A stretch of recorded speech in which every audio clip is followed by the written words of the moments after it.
Bismillahirrahmanirrahim. Ve min ayatihi en halaka lakum min enfusikum azvacan liteskunum ilaha ve ceale beynekum meveddeten ve rahma.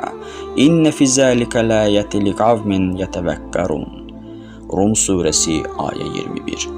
Allah əvvəlcə kişini, sonra onun xanımını yaratdı və aranıza sevgi və mərhəmət hissləri yerləşdirdi. Doğrusu, bunda düşünən bir toplum üçün ibrətlər vardır. Ayetin təfsir anlayışı. Bu ayə bildirir ki, ailə Allahın bir möcüzəsidir. Sevgi və mərhəmət isə ailəni ayaqda saxlayan ilahi bağlantıdır. Bu bağlantı təsadüf deyil, Allahın hikmətidir.